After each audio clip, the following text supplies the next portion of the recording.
샬롬 거래의 기술 세 번째. 오후 3시 20분 제널드 스레이저가 전화를 했다. 미국에서 가장 훌륭한 부동산 회사인 드레이어 앤드루 트로브사의 수석 변호사다. 그는 1974년에 코모도어 호텔을 매입했던 이래 나의 중요한 거래는 거의 빼놓지 않고 관계해온 사람이다. 제널들은 단순히 변호사가 아니다. 그는 대단히 뛰어난 사업가다. 내가 아는 그 누구보다 더 빨리 거래의 핵심을 간파해낸다. 우리는 홀리데이사의 형편과 그리고 지금 여러 단계에서 진행되고 있는 다른 거래들에 대해서도 이야기를 나눈다. 앨런 그린버그처럼 그 역시 시간 낭비를 좋아하지 않는다. 우리는 10분도 채 안 되는 시간에 10여 건의 사업 얘기를 해치워 버린다. 오후 3시 30분 아내 이바나가 작별 인사를 하러 들른다. 그녀는 헬리콥터로 애틀랜틱 시티에 가는 길이다. 당신이 나보다 더 열심히 일하는군 하며 농담을 한다. 지난해 힐튼사로부터 나의 두 번째 카지노를 사들여 트럼프 캐슬이라는 이름을 붙였을 때 나는 아내에게 그 카지노를 맡기기로 결정했었다. 그녀는 자신이 과거에 해본 일에 대해서는 믿을 수 없을 만큼 정통하다. 타고난 경영인이다. 이바나는 체코에서 성장했다. 그녀의 아버지는 전기 기술자였고 뛰어난 운동선수였다. 그는 아주 어려서부터 이바나에게 스키를 가르쳤다. 6살이 됐을 때 이바나는 벌써 스키 대회에서 메달을 땄다. 1972년에 그녀는 사포로 동계올림픽에 출전하는 체코 스키팀의 후보 선수가 됐다. 1년 후 프라하에 카렐 대학을 졸업한 그녀는 몬트리올로 건너왔고 순식간에 캐나다의 1급 모델이 됐다. 우리는 1976년 몬트리올 올림픽에서 만났다. 그때만 해도 나는 많은 여자들과 데이트를 하고 있었다. 그러나 어느 누구하고도 심각한 사태까지 빠져들지는 않았다. 이바나는 쉽게 데이트할 수 있는 그런 여자가 아니었다. 10개월 후인 1977년 4월 우리는 결혼했다. 결혼하자마자 나는 내가 하고 있던 프로젝트 내부 장식일을 그녀에게 맡겼다. 그녀는 멋지게 해냈다. 이바나는 내가 아는 한 가장 조직적인 사람이다. 그녀는 새 아이를 키우면서 동시에 트럼프 타워의 아파트와 판비지의 집 그리고 그리니치 주의 집 등 세 채의 살림을 꾸려나간다. 요즘 그녀는 종업원만 4,000명에 달하는 카지노인 트럼프 캐슬의 경영까지 맡고 있다. 트럼프 캐슬은 잘 되고 있다. 그러나 나는 우리 카지노가 아직 넘버원은 아니라는 사실을 암시함으로써 그녀에게 자극을 준다. 트럼프 캐슬은 최고의 시설을 가지고 있어. 따라서 당연히 최대의 이익을 내야 해. 그녀 역시 나만큼 경쟁적이다. 그녀는 곧 트럼프 캐슬의 문제점을 주워대기 시작한다. 카지노의 스위트룸이 부족하다는 주장 따위가 그것이다. 그녀는 스위트룸을 증설하는데 404천만 달러가 든다는 사실은 염두에 두지 않는다. 오직 충분한 스위트룸을 가지지 못함으로써 손해를 보고 있으며 그녀가 넘버원이 되는데 장애가 되고 있다는 것이다. 나는 이렇게 칭찬해 주고 싶다. 그녀와 절대 내기를 하지 않을 것이라고. 오후 3시 45분 제너럴 모터스사의 캐딜락 판매 담당 실무 부사장과 통화를 한다. 그는 캐딜락 모터스 디비전 사장인 존 그리텐버거의 암시에 따라 나에게 전화를 걸고 있다. 그리텐버거 사장은 내가 알기로 판비치 출신이다. 캘릭타 사는 트럼프 골든 시리즈라고 명명한 새로운 조호와 리무진 승용차의 생산에 협력하는데 흥미를 가지고 있다. 나는 그 아이디어가 마음에 든다. 우리는 2주일 안에 만나 얘기를 나누자고 날짜를 잡는다.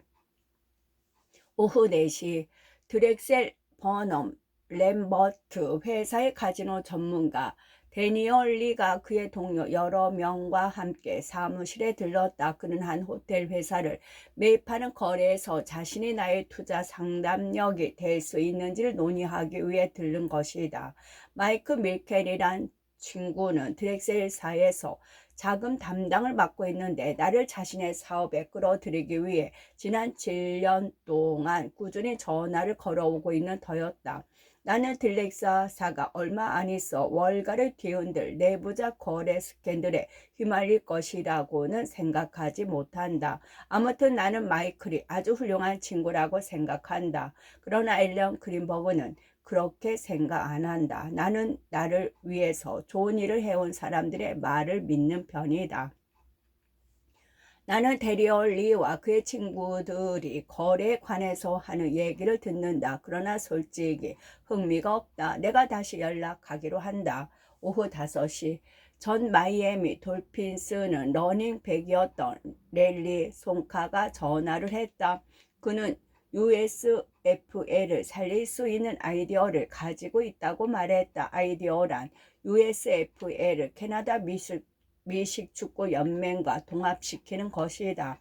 랠리는 영리할 뿐만 아니라 대단히 좋은 친구이고 매우 열성적이다. 그러나 나에게 확신을 주지 못한다. 만약 USFL이 CFL과 합병한다고 해도 허셀 워커나 짐 켈리 같은 스타 플레이어를 데리고 가지 못한다면 들어본 적도 없는 선수들로 가득한 CFL이 어떻게 도움을 줄 수 있겠는가? 우리는 우선 법정에서 이겨야 한다. 그래서 NFL의 독점을 깨뜨려야 한다. 오후 5시 30분 디자이너 켈빈 클라인에게 축하 전화를 한다. 트럼프 타워가 전 문을 열었을 때 그는 자신의 새로운 향수 옵세션을 위해 건물 1층을 빌려서 사용했다. 그러나 1년도 채 지나기 전에 그는 한층 더 쓸 만큼 사업을 번창시켰고 지금은 더욱 성공하여 한층을 더 쓰고 있다. 켈빈은 칭찬할 게 너무 많다. 그는 대단히 재주 있는 디자이너일 뿐만 아니라 또한 뛰어난 세일즈맨이며 사업가이다. 그가 이처럼 성공한 것은 이러한 자질들이 결합된 때문이다. 오후 6시 뉴욕타임스의 건축 비평 기자인 폴 골드버거에게 보낼 편지의 조안을 잡는다. 일주일 전 일요판 신문 칼럼에서 그는 맨하탄 아래쪽에 있는 새 개발지구 배터리 파크 시티의 디자인을 세밀히 평했다. 그는 이 칼럼에서 배터리 파크 시티의 디자인을 우리가 웨스트 사이드 구역에 계획하고 있는 텔레비전 시티 계획, 웨스트 사이드에 세계 최고의 빌딩을 짓고 그 안에 MBC TV사를 입주시키는 계획과 비교, 깜짝 놀랄 만한 대조를 이룬다고 썼다. 다시 말해서 그는 우리를 형편없이 만들어 버렸던 것이다. 우리를 죽였다고나 할까 한 가지 사실만 지적하고 싶다. 지금 우리의 계획을 새로운 건축가들과 새로운 개념으로 설계하고 있는 중이다. 따라서 골드버거는 물론 누구도 아직 우리의 새 계획을 본 적이 없다. 그런데도 골드버거는 그가 보지도 못한 설계를 깔아뭉개고 있는 것이다. 친애하는 골드버거에게 나는 편지를 쓴다. 당신의 최근 기사는 앞으로 당신이 우리 텔레비전 시티에 대해서 본격적으로 퍼부을 비판의 서막쯤으로 보입니다. 우리 계획이 아무리 멋지다고 해도 당신은 부정적인 시각을 갖고 있는 듯합니다. 그러나 명심하기 바랍니다. 당신이 부정적으로 보면 볼수록 당신은 NBC가 뉴저지로 옮겨오는 것을 돕는 셈이 될 겁니다. 주위 사람들은 항상 내게 충고하기를 비평가들에게 이런 식의 편지를 해선 안 된다고 말한다. 그러나 나는 내 방식대로 한다. 비평가들이 나의 작품에 대해서 말하고 싶은 것을 말할 수 있듯이 나 역시 그들에 대해서 말하고 싶은 것을 말할 수 있지 않겠는가? 수요일 오전 9시 아내 이바나와 함께 딸을 위해 한 사립학교를 둘러보러 간다. 만약 5년 전에 누가 아이들을 위해 유치원 교실을 찾아가는 일로 아침 시간을 보낸다고 말했더라면 나는 웃었을 것이다. 오전 11시 울먼 스케이팅 링크를 위한 기자회견을 갖는다. 기자회견장에 도착한 나는 약간 놀란다. 이미 최소한 20명은 됨직한 기자들과 카메라맨들이 서성이고 있기 때문이다. 센트럴파크의 커미셔너린 헨리스턴이 맨 먼저 마이크 앞에 선다. 그는 나에 대한 찬사를 길게 늘어놓는다. 여러분, 만약에 뉴욕시가 이 혁신적인 공사를 시도했더라면 우리는 지금까지도 시평가위원회의 승인을 기다리고 있을 겁니다. 그러나 트럼프 씨는 벌써 이를 멋지게 해치웠습니다. 내 차례다. 나는 22마일에 달하는 파이프를 깔았으며 이 파이프들은 철저한 검사를 받았기 때문에 조금도 가스가 새는 일은 없을 거라고 설명한다. 또 공정은 예정보다 한 달 앞서 나가고 있으며 예산도 40만 달러 정도 절약했다고 덧붙인다. 나는 이어 개장일인 11월 13일에 멋진 축하쇼를 가질 것이며 그 쇼에는 세계의 인류급 스케이트 선수들이 대거 참가할 것이라고 발표한다. 회견이 끝난 후 기자들의 질문이 쏟아졌다. 마지막으로 나와 헨리는 링크 안으로 들어갔다. 콘크리트 작업까지는 아니더라도 의식으로서 콘크리트를 덮을 예정이었다. 공사장 임무 두 명이 젖은 콘크리트가 가득 담긴 손수레를 밀고 와 우리 앞에 놓았다. 나와 헨리는 몇 삽을 떠 파이프 위에 부었다. 카메라맨들이 사진 찍기에 바쁘다. 이런 일을 할 때마다 느끼는 것이지만 나는 사진 기자들이 조금은 우습게 보인다. 생각해보라. 줄무늬 진 정장을 한 두 서너 사람이 젖은 콘크리트를 더 붓기 위해서 삽질하는 모습을. 그러나 나는 친절하고 싶다. 그들이 사진 찍기를 원한다면 기꺼이 삽질을 할 것이다. 오후 12시 45분. 사무실로 돌아오기 무섭게 전화가 걸려왔던 곳에 전화를 건다. 나는 빨리 트렌턴에서 출발해야 한다. 뉴저지 카지노 통제위원회의 한 위원이 은퇴를 하는데 은퇴 기념 만찬에 참석해야 한다. 따라서 그 이전까지 가능한 한 많은 일을 처리해 놓고 싶다. 첫 전화는 아서 베런에게 건다. 베런은 파나마 운투 영화사를 포함한 걸프 앤드 웨스턴스 엔터테인먼트 그룹의 사장이다. 마틴 데이비스가 이 그룹의 회장인데 역시 올해 나의 친구다. 베런은 분명 2주일 전 내가 마틴에게 보냈던 편지에 대한 답으로 전화를 걸었을 것이다. 그 편지에서 나는 마틴에게 최근 아주 멋진 건물 하나를 구입했는데 그 빌딩 지하에 8개의 영화관을 짓고 있는 중이라고 썼다. 마틴이 이 일에 관심을 갖고 거래를 하고 싶으리라 생각했기 때문이다. 나는 그 편지에다 당신도 알겠지만 이 세상에서 가장 거래하고 싶은 사람은 마틴 데이비스입니다. 라고 썼다. 이 말은 사실이다. 마틴 데이비스는 아주 재주가 많은 친구다. 그러나 좋은 위치에 8개의 영화관을 갖기를 원하는 10여 개의 다른 회사들이 있다. 바꿔 말하면 마틴과 거래가 안 이루어진다고 해도 나는 많은 선택의 자유를 갖고 있다는 얘기다. 예상했던 것처럼 아서 베런과 통화가 되자 그는 끝장 문제로 만나기를 원했다. 우리는 다음 주로 날짜를 잡았다. 오후 1시 30분 뉴욕시의 주요 중개인 중 한 명인 아서 손님 블랙에게 전화를 건다. 3주 전에 아서는 나에게 전화를 해 웨스트 사이드 지역 매입건에 흥미를 갖고 있는 외국인 고객 몇 명이 있다고 말했었다. 그는 나에게 그 고객들의 이름을 밝히지는 않고 다만 그들이 매우 진지하게 대단히 좋은 조건을 제시할 용의가 있는 사람들이라고만 말했다. 내가 1년 전에 1억 달러를 주고 샀는데 그보다 더 많은 액수를 지불할 용의가 있다는 것이었다. 나는 그때 크게 흥분하지 않았다. 대신 이제 이렇게 말한다. 너무 낮아? 당신이 그들로 하여금 좀 더 높은 액수를 제시할 수 있도록 한다면 흥미가 있을 수도 있지. 아서는 곧 나에게 상황을 보고하게 될 것이다. 사실은 어떤 가격에도 나는 웨스트사이드 땅을 팔고 싶지 않다.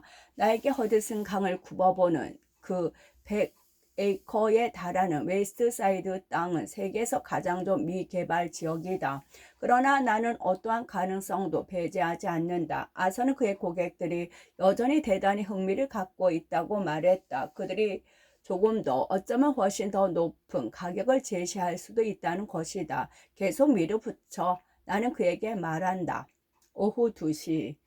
마라라고의 내 집에 수영장을 짓고 있는 시공업자가 전화를 걸어왔다. 나는 바쁘다. 그러나 전화를 받는다. 아마 그들은 내 집에 원래 디자인에 맞는 수영장을 짓는 공사에 관해 장황하게 늘어놓을 것이다. 그러나 나는 세부적인 것까지 모든 게 다 제대로 되어 가는지 확인하고 싶다.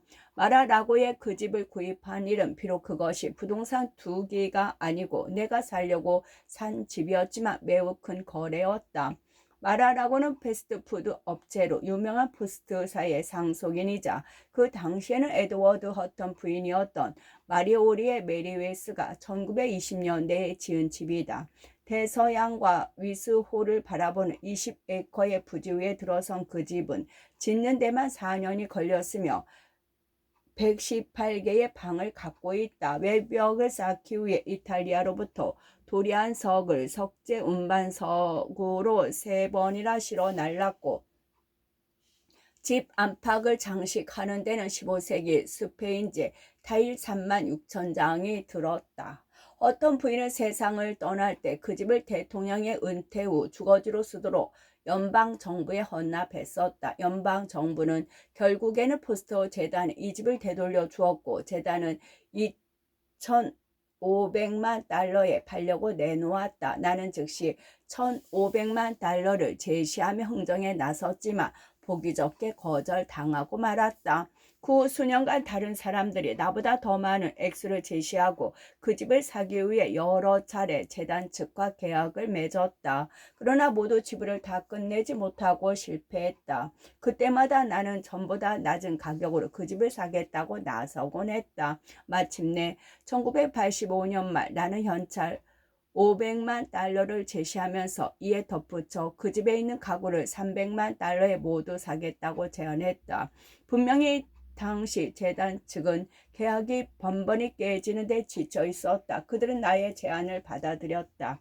우리는 한 달 안에 지불을 완결 지어주었다. 거래가 발표되던 날 판비치 데일리 뉴스는 일면에 마라라고 헐값에 팔려 충격이란 제목과 함께 머리 기사로 보도했다. 그 집을 사자마자 마라라고의 덩어리는 비슷하지만 재산 가치로는 그보다 훨씬 못한 부동산들이 1,800만 달러가 넘는 가격에 팔렸다.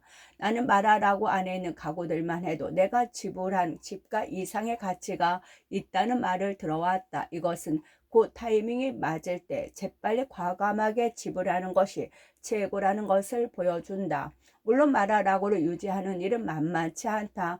해마다 들어가는 관리비만으로 미국 어떤 곳에 가서든 아름다운 집 한 채는 살 수 있다.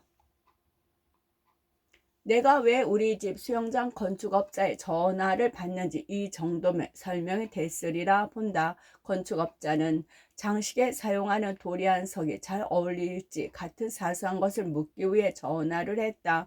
나는 마라라고에 관한 한 모든 세상대까지 신경을 쓴다. 통화는 2분 정도 걸렸다. 그러나 그 2분의 동안은 적어도 이틀간의 작업과 맞먹는 일이 될 것이다. 그리고 나중에 다시 뜯어내거나 공사를 도로 하는 수고도 없을 것이다. 오후 2시 30분. 소량과 거래가 많은 한 저명한 사업가가 전화를 걸어와 내가 모스크바에서 시도하고 있는 모종의 건설 프로젝트에 흥미를 가지고 있다는 사실을 자꾸 숙지시킨다. 모스크바 프로젝트는 화장품 재발로 유명한 에스테 로더의 아들이자 뛰어난 사업가인 렐러드 로더가 주최한 한 오천에서 우연히 미국 주재 소련대사 유리 두비닌과 나란히 앉게 된 데서 비롯되었다. 나중에 밝혀졌지만 두비닌 대사의 딸이 트럼프 타워에 관해 읽었으며 모든 것을 잘 알고 있었다. 한 가지 일은 다른 한 가지 일로 연결되는 법이다. 지금 나는 소련 정부와 합작으로 클랜님 광장을 가로지르는 거리에 거대한 초호와 호텔을 짓는 계획에 관해 얘기하고 있는 중이다. 그들로부터 이미 7월에 모스크바를 방문해 달라는 요청이 와 있다. 오후 3시 로버트가 들렀다. 우리는 MBC와 웨스트사이드 건에 관련된 몇 가지 문제들에 관해 이야기를 나눈다. 오후 3시 30분 텍사스로부터 한 친구가 전화를 걸어 자신이 하고 있는 거래에 관해 이야기했다. 그는 멋진 생김새에 멋진 옷차림을 한 대단히 매력적인 친구로 우리를 매우 편하게 하는 위대한 텍사스 촌사람 중 하나다. 그는 나를 돈이라고 부른다. 나도 돈이라고 불리는 것을 싫어한다. 나는 돈이라고 불리는 것을 싫어한다. 그러나 그는 별로 기분 나쁘지 않게 부른다. 2년 전에 그는 다른 거래로 나에게 전화를 했다. 당시 그는 돈 많은 사람을 몇 명 모아서 조그만 석유 회사를 인수받도록 주선하는 작업을 하고 있었다. 나는 이렇게 말했었다. 그는 이렇게 말했었다. 돈이 5천만 달러만 투자할 생각 없어? 틀림없는 사업이거든. 한 달 안에 2배, 3배로 만들어줄게. 그는 그 거래에 대해서 상세히 설명했다. 매우 멋진 거래처럼 들렸다. 나는 해볼 작정을 했다. 관련 서류들도 작성이 됐다. 그러나 어느 날 아침 눈을 떴을 때 나는 무언가 잘못돼 가고 있다는 느낌이 들었다. 나는 그 친구에게 다시 전화를 걸어 이렇게 말했다. 이봐, 잘 들어보라고. 개운치 않은 게 하나 있는데 말이야. 지금 석유는 땅속에 있지 않나? 따라서 내가 볼 수 없잖아. 더욱이 창조적인 일도 아니고 아무튼 그만두기로 했어. 그 친구는 이렇게 대답했다. 오케이, 토니. 그것은 자네가 결정할 일이야. 그러나 좋은 기회를 놓치고 있다는 걸 명심해. 물론 결과는 뻔했다. 수개월 후 석유는 한 방울도 나오지 않았고 그들이 인수했던 석유회사는 파산하고 말았다. 그들은 투자한 돈을 몽땅 날리고 말았다. 이 경험으로 나는 몇 가지를 배웠다. 첫 번째,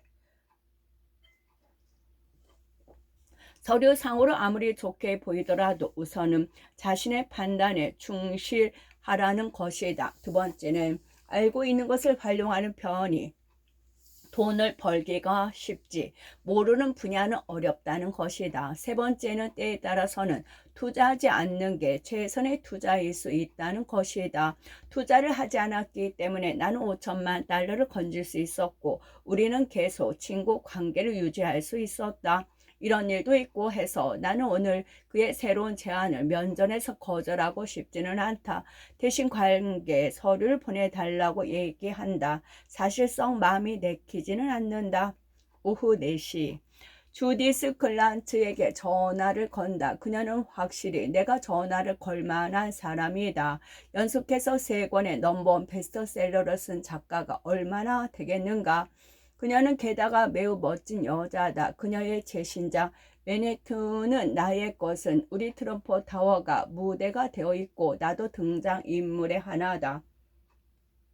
그녀의 요청에 따라 그 책이 TV 미니 시리즈로 제작되는 동안 그 시리즈에서 트럼프의 역할, 곧 나 자신의 역할을 내가 맡기도 했다. 그 시리즈는 트럼프 타워에서 촬영되었다. 그녀가 전화로 발레리 베르티넬리와 함께한 그 장면이 매우 잘 어울린다고 한다. 그런 말을 듣게 돼서 기쁘다. 물론 직업을 바꿀 생각은 없지만 전국적인 TV 네트워크를 통해 그것도 한 주일을 휩쓰는 높은 시청률이 보장된 미니시리즈로 트럼프 타워를 선전한다는 것은 과히 나쁘지 않다고 생각한다. 오후 4시 30분 마지막으로 폴 홀링비에게 전화를 건다. 그는 증권회사 베어스턴스에 있는 나의 파트너로서 1985년에 우리가 렌티시티에 있는 2군데의 카지노를 위해 채권을 발행했을 때 5억 5천만 달러를 다룬 인물이다. 우리는 트럼프 펀드를 세우는 일에 관해 이야기를 나눈다. 트럼프 펀드를 통해 우리는 파산 위기에 빠져 있거나 저당 잡혀 다른 사람에게 넘어가는 부동산을 최저 수준의 헐값에 구입하려고 한다.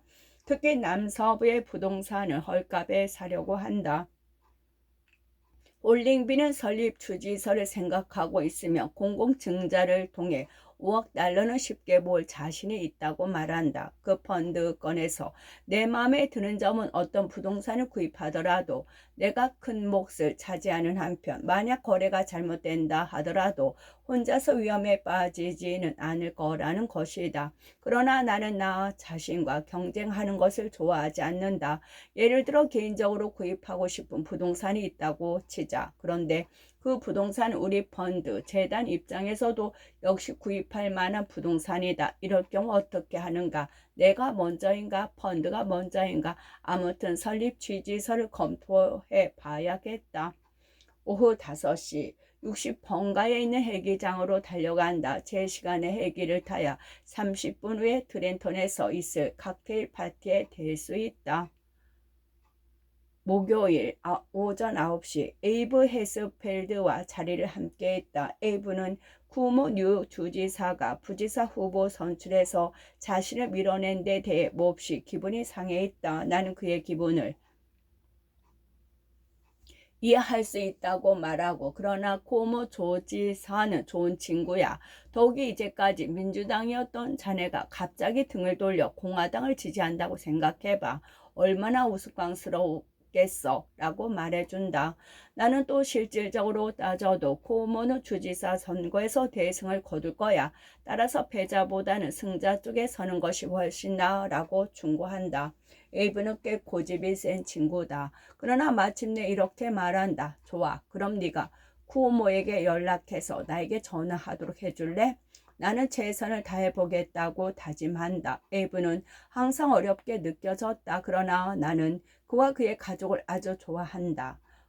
오전 10시 15분 앨런 그린버그가 전화를 했다. 증권시장이 개장 1시간 만에 25포인트나 떨어졌으며 모두가 주식을 팔려고 내놓고 있다는 것이다.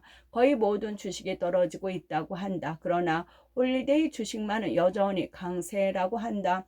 기뻐해야 할지 슬퍼해야 할지 순간 결정할 수가 없다. 내 마음 한쪽으로는 홀리데이 주식이 더 떨어졌으면 하는 생각도 있다. 그럴 경우 더 싼 값으로 주식을 사들일 수 있기 때문이다. 반면에 올랐으면 하는 생각도 있다. 이미 산 주식을 되팔면 나는 앉아서 큰 돈을 벌 수 있다. 주식값이 1포인트 오를 때마다 큰 돈이 벌리고 있는 것이다. 오후 10시 30분 하비 마이어슨이 찾아왔다. 그는 우리 USFL을 위해 독점 금지법 소송을 담당하고 있는 변호사다. 하비는 믿을 수 없을 만큼 뛰어난 법정 변호사다. 그는 누구도 우리를 위해 기도하지 않았을 때 이 사건을 맡아 독점 금지법 위반으로 힘겹게 승소했다. 비록 승소의 대가로 상징적인 손해배상밖에는 못 받아냈지만 재판이 시작되면서 나는 그가 일부 배심원들에게 너무 날카롭게 대립하는 것이 아닌가 하는 의구심을 갖기도 했다. 그는 매일같이 멋진 정장 차림으로 상의 포켓에 흰 손수건을 꽂은 채 나타나곤 했다. 나는 지금도 우리 일이 얼마나 잘된 것인지 확신이 안 선다. 그러나 전반적으로 그가 다른 사람들보다 훌륭히 우리 일을 해냈다고 생각한다. 나는 앞으로의 항소심에서도 그가 우리의 최고 희망이라고 믿고 있다. 그 역시 항소심에서도 분명히 승소하리라 확신하고 있다. 오전 11시 30분 스티븐 하이드가 전화를 걸어왔다. 나는 트럼프 플라자 호텔에 대한 홀리데이 인사의 주식과 애틀랜틱 시티의 카지노를 사들여 지난 6월에 경영권을 인수한 이래 스티븐을 고용, 그 설비를 운영하도록 해왔다. 스티븐은 당시 골든 너기트사의 스티븐 원을 위해 부사장으로 일하고 있었다. 스티븐은 이 세상에서 가장 뛰어난 승무사 중 한 사람이다. 나의 철학은 항상 최고 중에 최고 인물을 고용한다는 것이다. 오랜 줄다리기 협상 끝에 나는 하이드에게 더 좋은 자리와 더 많은 보수를 주겠다고 제안했다. 그는 수락했다. 그로서도 나를 위해서 일한다는 것이 마음에 들었으리라고 생각한다. 그는 또 스티븐 윈의 곁을 떠난다는 사실에 그다지 구애받지 않았으리라고 믿는다. 위인은 매우 영리하고 매끄러운 사람이다. 그러나 또한 대단히 이상한 내가 있는 친구다. 2주 전쯤에 그가 나에게 전화를 했다. 도널드, 말해줄 게 있어서 전화했어. 나 마누라와 이혼하기로 했어. 그거 안 됐군. 오, 아니야. 유감스러워 할 것 없어. 우리는 아직 서로 사랑하니까. 단지 우리는 더 이상 결혼한 상태로 있고 싶지 않을 뿐이야. 사실 아내도 바로 옆에 있어. 전화 바꿔줄게. 나는 정중하게 거절했다.